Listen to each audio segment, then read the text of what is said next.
बोल गुरुदेव भगवान की जय। प्यारे कृष्ण कन्हैया लाल की जय।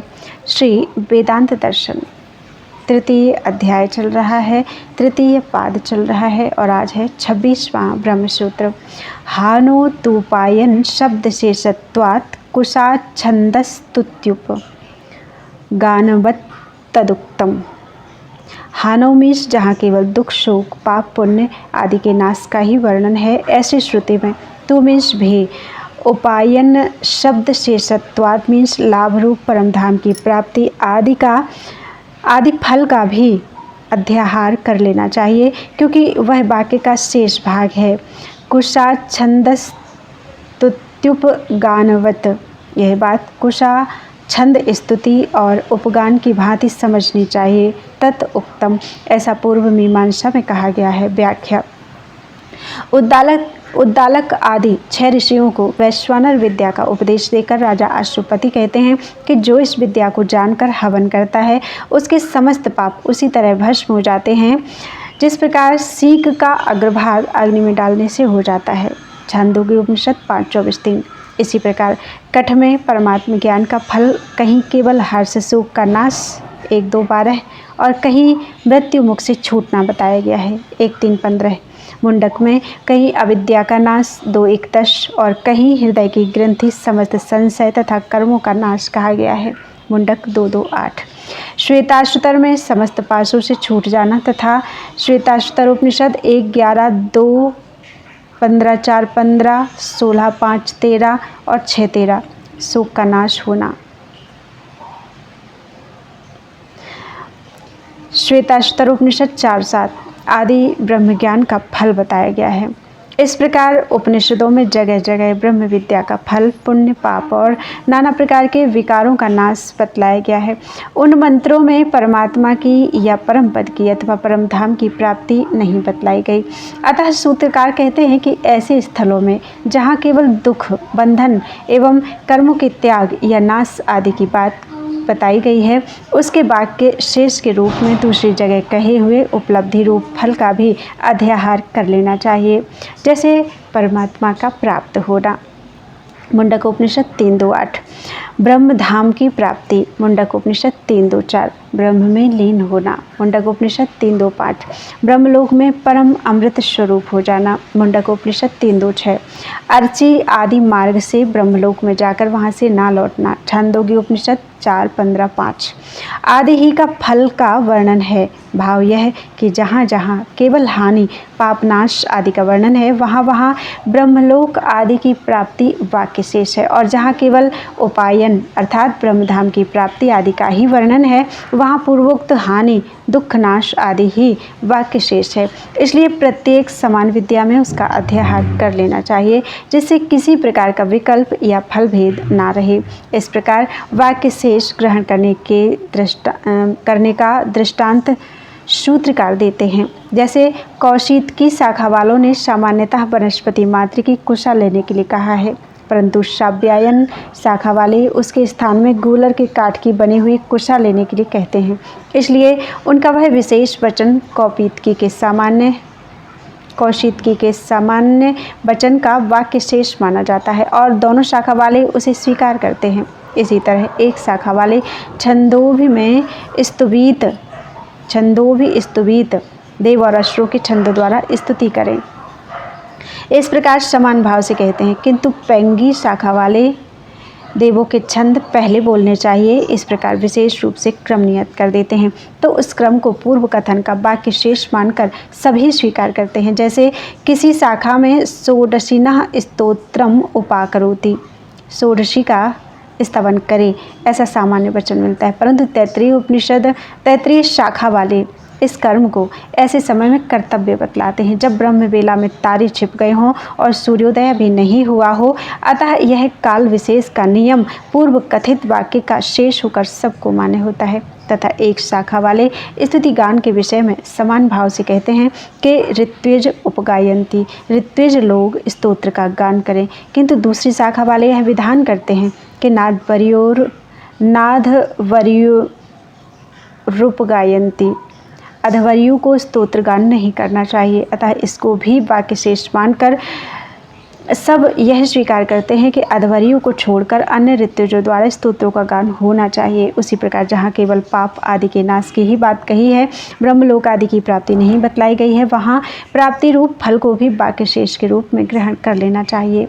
संबंध यहाँ यह जिज्ञासा होती है कि देवयान मार्ग से ब्रह्मलोक में जाने वाले महापुरुष के पाप कर्म नष्ट हो जाते हैं, परंतु पुण्य कर्म तो शेष रहते ही होंगे, अन्यथा उसका ब्रह्मलोक में गमन कैसे संभव होगा, क्योंकि ऊपर के लोक में जाना शुभ कर्मों का ही फल है। इस पर कहते हैं सांपराये तर्तव्याभावात् तथा ही अन्य। 27वां ब्रह्मसूत्र। संपराये मीन्स ज्ञानी के लिए परलोक में, कर्तव्याभावात् मीन्स भोग के द्वारा पार करने योग्य कोई कर्मफल शेष नहीं रहता, इस कारण उसके पुण्य कर्म भी यहीं समाप्त हो जाते हैं। ही मीन्स क्योंकि, तथा मीन्स यही बात, अन्य मीन्स अन्य शाखा वाले कहते हैं। व्याख्या। बृहदारण्यक उपनिषद में यह बात स्पष्ट शब्दों में कही है कि उभे उ हैवैष एते तरते 4:32 बृहदारण्यक उपनिषद, अर्थात यह ज्ञानी निश्चय ही पुण्य और पाप दोनों को यही पार कर जाता है। इससे यह सिद्ध होता है कि ज्ञानी पुरुष का शरीर त्याग देने के बाद शुभाशुभ कर्मों से कोई संबंध नहीं रहता है। उसे जो ब्रह्मलोक अर्थात नित्य धाम प्राप्त होता है वह किसी कर्म के फल रूप में नहीं अपितु ब्रह्म ज्ञान के बल से प्राप्त होता है। अतः उसके लिए परलोक में जाकर भोग द्वारा पार करने योग्य कोई कर्मफल शेष नहीं रहता, इसलिए उसके पुण्य कर्म भी यहीं समाप्त हो जाते हैं। ज्ञानी के संचित आदि समस्त कर्मों का सर्वथा नाश हो जाता है। इस बात का समर्थन मुंडकोपनिषद में भी इस प्रकार किया गया है। तदा विद्वान पुण्य पापे विधूय निरंजनः परमं साम्यमुपैति। मुंडकोपनिषद 3:1-3। उस समय ज्ञानी पुरुष पुण्य और पाप दोनों को हटाकर निर्मल होकर सर्वोत्तम साम्य रूप पर ब्रह्म को प्राप्त कर लेता है। संबंध। यहाँ यह जिज्ञासा होती है कि समस्त कर्मों का नाश ब्रह्म की प्राप्ति रूप फल तो ब्रह्म ज्ञान से यही तत्काल प्राप्त हो जाता है, फिर देवयान मार्ग से ब्रह्मलोक में जाकर परमात्मा को प्राप्त करने की बात क्यों कही गई है। इस पर कहते हैं छंदत उभयथा विरोधात्। 28वां ब्रह्मसूत्र। छंदतः मीन्स ज्ञानी पुरुष के संकल्प के अनुसार, उभयथा मीन्स दोनों प्रकार की स्थिति होने में, अविरोधात् मीन्स कोई विरोध नहीं है, इसलिए ब्रह्मलोक में जाने का विधान है। व्याख्या। छांदोग्य उपनिषद 3:14-1 में कहा है कि अथ खलु क्रतुमयः पुरुषो यथा क्रतुरस्मिन् लोके पुरुषो भवति तथेत प्रेत्य भवति, अर्थात यह पुरुष निश्चय ही संकल्पमय है। इस श्लोक में पुरुष जैसे संकल्प वाला होता है वैसा ही देह त्याग के पश्चात यहाँ से परलोक में जाने पर भी होता है। इससे यह सिद्ध होता है कि जो ज्ञानी पुरुष किसी लोक में जाने की इच्छा ना करके यहीं मुक्त होने का संकल्प रखता है, ब्रह्म ज्ञान के लिए साधन में प्रवृत्त होते समय भी जिसकी ऐसी ही भावना रही है, वह तो तत्काल यहीं ब्रह्म सायुज्य को प्राप्त हो जाता है। परंतु जो ब्रह्मलोक दर्शन की इच्छा रखकर साधन में प्रवृत्त हुआ था तथा जिसका वहाँ जाने का संकल्प है, वह देवयान मार्ग से वहाँ जाकर ही ब्रह्म को प्राप्त होता है। इस प्रकार साधक के संकल्पानुसार दोनों प्रकार की गति मान लेने में कोई विरोध नहीं है। संबंध। यदि इस प्रकार ब्रह्मलोक में गए बिना ही यहाँ ही परमात्मा को प्राप्त हो जाना मान लिया जाए तो क्या आपत्ति है। इस पर कहते हैं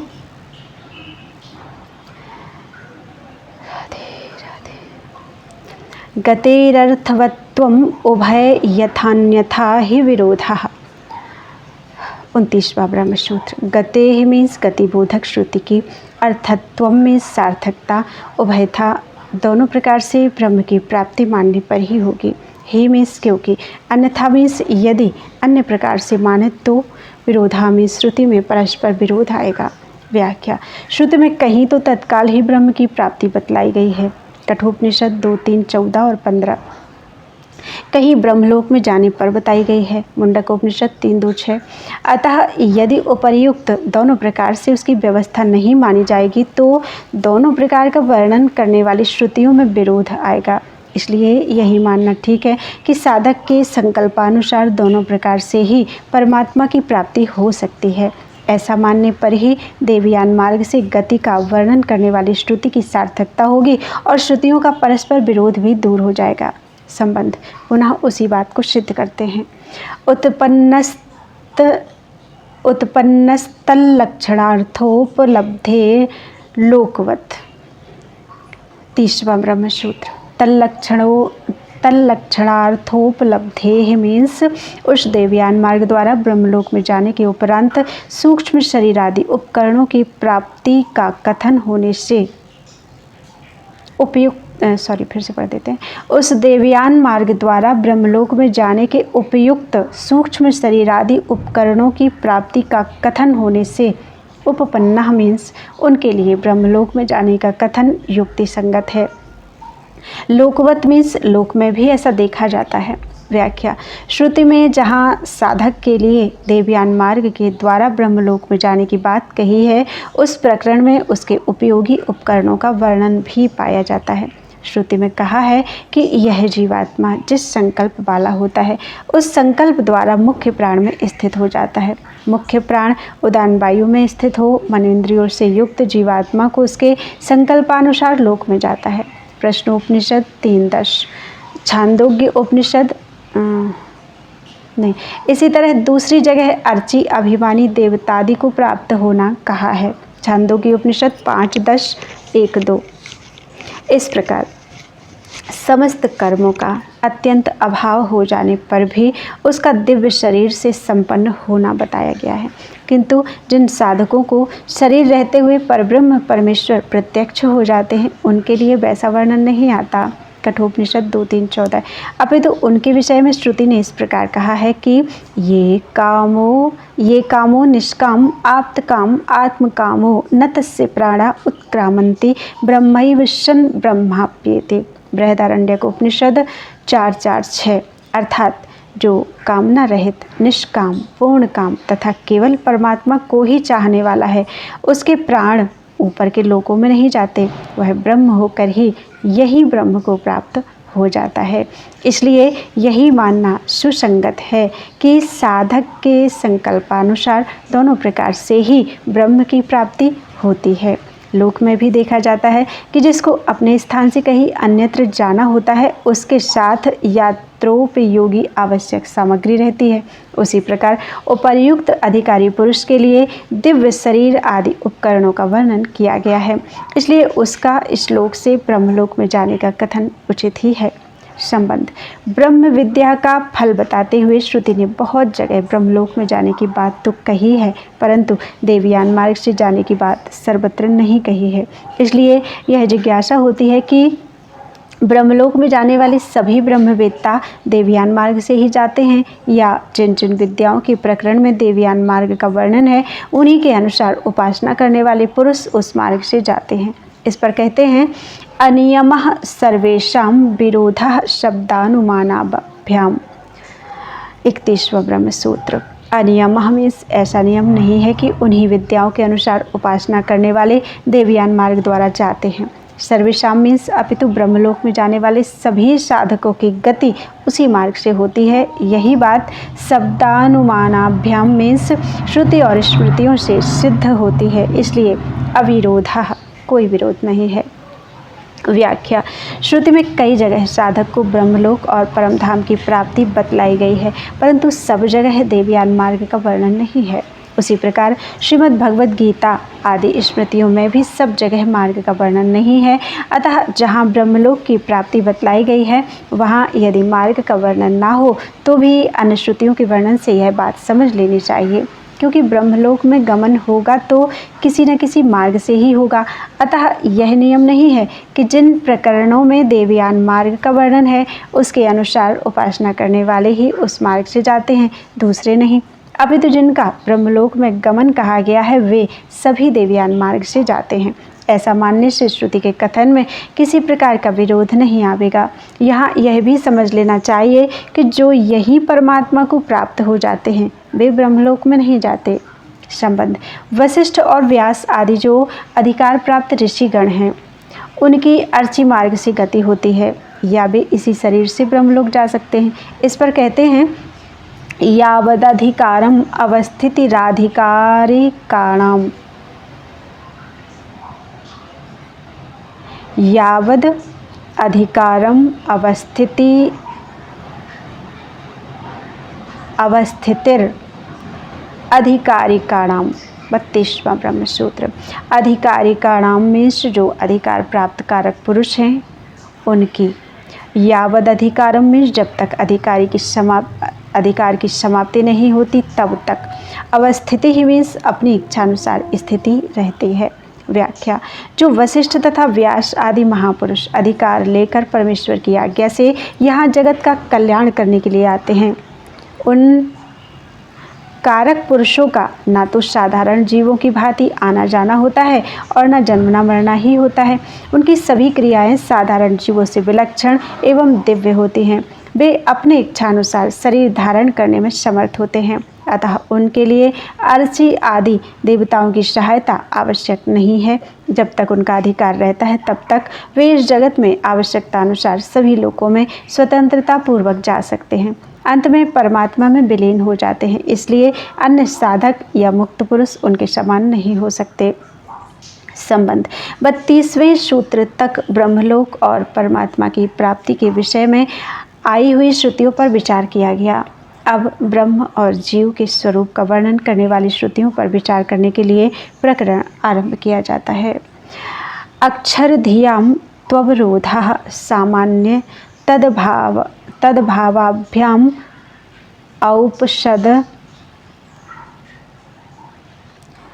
औपसदवक् तदुक्तम। 33वां ब्रह्म सूत्र। अक्षर धियाम मीन्स अक्षर अर्थात परमात्मा के निर्गुण निराकार विषयक लक्षणों का। तो मीन्स भी। अवरोधा मीन्स सब जगह अध्याहार करना उचित है। सामान्य तद्भावाभ्याम मीन्स क्योंकि ब्रह्म के सभी विशेषण समान हैं तथा उसी के स्वरूप को लक्ष्य करने वाले भाव हैं। औपसदवत मीन्स अतः उपसत कर्म संबंधी मंत्रों की भांति तदुक्तम मीन्स उनका अध्याहार कर लेना उचित है, यह बात कही गई है। व्याख्या। वह बृहदारण्यक में याज्ञवल्क्य ने कहा है कि हे गार्गी, जिसको तुम पूछ रही हो उस तत्व को ब्रह्मवेत्ता लोग अक्षर कहते हैं, अर्थात निर्गुण निराकार अविनाशी ब्रह्म बतलाते हैं। वह न मोटा है, न पतला है, न छोटा है, न बड़ा है इत्यादि। बृहदारण्यक उपनिषद 3:8। इस प्रकार वहाँ ब्रह्म को इन सब पदार्थों से, इंद्रियों से और शरीरधारी जीवों से अत्यंत विलक्षण बताया गया है। तथा मुंडकोपनिषद में अंगिरा ऋषि ने शौनक जी से कहा है कि वह पराविद्या है जिससे उस अक्षर अर्थात परब्रह्म परमात्मा की प्राप्ति होती है, जो जानने और पकड़ने में आने वाला नहीं है, जो गोत्र वर्ण आँख कान हाथ पैर आदि से रहित है, किंतु सर्वव्यापी अति सूक्ष्म विनाश रहित और समस्त प्राणियों का कारण है। उसको ज्ञानी पुरुष सब ओर से देखते हैं। मुंडकोपनिषद 1:1, 5 और 6। इस प्रकार वेद में उस अक्षर ब्रह्म के जो विशेषण बताए गए हैं उनको ब्रह्म के वर्णन में सभी जगह ग्रहण कर लेना चाहिए, क्योंकि ब्रह्म के सविशेष और निर्विशेष सभी लक्षण समान हैं तथा सभी उसी के भाव हैं, अर्थात उस ब्रह्म के स्वरूप का लक्ष्य कराने के लिए ही कहे हुए भाव हैं। इसलिए उपनिषद कर्म संबंधी मंत्रों की भांति उनका अध्याहार कर लेना उचित है, यह बात कही गई है। संबंध। मुंडक 3:1 और श्वेताश्वतर 4:6 में तो पक्षी के दृष्टांत से जीव और ईश्वर को मनुष्य के हृदय में स्थित बतलाया है, और कठोपनिषद में छाया तथा धूप की भांति ईश्वर और जीव को मनुष्य के हृदय में स्थित बतलाया है। इन श्रुतियों में जिस विद्या अथवा विज्ञान का वर्णन है वह एक दूसरे से भिन्न है या अभिन्न, इस जिज्ञासा पर कहते हैं यदाम ननात। 34वां ब्रह्म सूत्र। उक्त तीनों मंत्रों में एक ही ब्रह्म विद्या का वर्णन है। यदाम ननात मीन्स क्योंकि सभी जगह इयत्ता मीन्स इतनापन का वर्णन समान है। व्याख्या। मुंडक और श्वेताश्वतर में तो कहा है कि एक साथ रहकर परस्पर सखा भाव रखने वाले दो पक्षी जीवात्मा और परमात्मा एक ही शरीर रूप वृक्ष का आश्रय लेकर रहते हैं। उन दोनों में से एक तो कर्मफल रूप सुख दुखों को भोगता है और दूसरा ना खाता हुआ केवल देखता रहता है। इस प्रकार यह जीव शरीर की आसक्ति में निमग्न होकर असमर्थता के कारण मोहित होकर चिंता करता रहता है। यदि यह भक्तों द्वारा सेवित अपने पास रहने वाले सखा परमेश्वर और उसकी विचित्र महिमा को देख ले तो तत्काल ही शोक रहित हो जाए। तथा कठोपनिषद में कहा है कि मनुष्य शरीर में परब्रह्म के उत्तम निवास स्थान हृदय गुहा में छिपे हुए और अपने सत्य स्वरूप का अनुभव करने वाले जीव और ईश्वर दोनों हैं, जो कि छाया और धूप की भांति भिन्न स्वभाव वाले हैं, ऐसा ब्रह्मवेत्ता कहते हैं। कठोपनिषद 1.3.1। इन सभी स्थलों में द्विवचनांत शब्दों का प्रयोग करके जीव और ईश्वर को परिच्छिन्न स्थल हृदय में स्थित बताया गया है।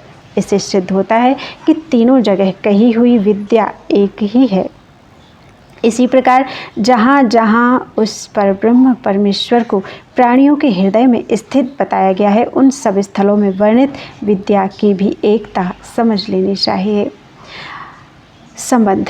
अब परमात्मा को सर्वांतर्यामी बतलाने वाली श्रुतियों पर विचार आरंभ करते हैं। अंतराभूत ग्रामवत स्वात्मना 35वां ब्रह्मसूत्र। भूत ग्रामवत मीन्स आकाश आदि भूत समुदाय की भांति वह परमात्मा। स्वात्मना मीन्स साधक के अपने आत्मा का भी। अंतरा मीन्स अंतरात्मा, अंतर्यामी है। मननात् मीन्स क्योंकि यही बात अन्य श्रुति में कही गई है। व्याख्या। राजा जनक की सभा में याज्ञवल्क्य जी से चक्रायण के पुत्र उशस्त ने कहा कि जो अपरोक्ष ब्रह्म है, जो सबका अंतरात्मा है, उसको मुझे समझाइए। तब याज्ञवल्क्य ने कहा, जो तेरा अंतरात्मा है वही सबका है। उसके पुनः जिज्ञासा करने पर याज्ञवल्क्य ने विस्तार से समझाया कि जो प्राण के द्वारा सबको प्राण क्रिया संपन्न करता है आदि। उसके बाद उशस्त के पुनः पूछने पर बताया कि दृष्टि के दृष्टा को देखा नहीं जा सकता, श्रुति के श्रोता को सुना नहीं जा सकता, मति के मनता को मनन नहीं किया जा सकता, विज्ञति के विज्ञाता को जाना नहीं जा सकता। यह तेरा अंतरात्मा ही सबका अंतरात्मा है। बृहदारण्यक उपनिषद 3.4.1.2। फिर कहोल ऋषि ने भी वही बात पूछी, जो साक्षात अपरोक्ष ब्रह्म है, जो सबका अंतरात्मा है, उसको मुझे समझावे। याज्ञवल्क्य जी ने उत्तर में कहा कि जो तेरा अंतरात्मा है वही सबका अंतरात्मा है, जो भूख, प्यास, शोक, मोह, बुढ़ापा और मृत्यु सबसे अतीत है इत्यादि। बृहदारण्यक उपनिषद 3.5.1। इन दोनों प्रकरणों को दृष्टि में रखकर इस तरह के सभी प्रकरणों का एक साथ निर्णय करते हैं। यहाँ यह प्रश्न उठता है कि इसमें जो अंतरात्मा बतलाया गया है वह जीवात्मा है या परमात्मा? यदि परमात्मा है तो किस प्रकार? इसका उत्तर देते हुए सूत्रकार कहते हैं, जिस प्रकार भूत समुदाय में पृथ्वी का अंतरात्मा जल है, जल का तेज है, तेज का वायु है और वायु का भी आकाश है, अतः सबका अंतरात्मा आकाश है। उसी प्रकार समस्त जड़ तत्वों का अंतरात्मा जीवात्मा है, और जो अपने आप का अर्थात जीवात्मा का भी अंतरात्मा है वह सबका अंतरात्मा है, क्योंकि अन्य श्रुति में यही बात कही गई है। अर्थात उसी प्रकरण के 7वें ब्राह्मण में उद्दालक के प्रश्न का उत्तर देते हुए याज्ञवल्क्य ने उस परब्रह्म परमात्मा को पृथ्वी आदि समस्त भूत समुदाय का अंतर्यामी बतलाते हुए अंत में विज्ञानात्मा अर्थात जीवात्मा का भी अंतर्यामी उसी को बतलाया है, तथा प्रत्येक वाक्य के अंत में कहा है कि यही तेरा अंतर्यामी अमृत स्वरूप आत्मा है।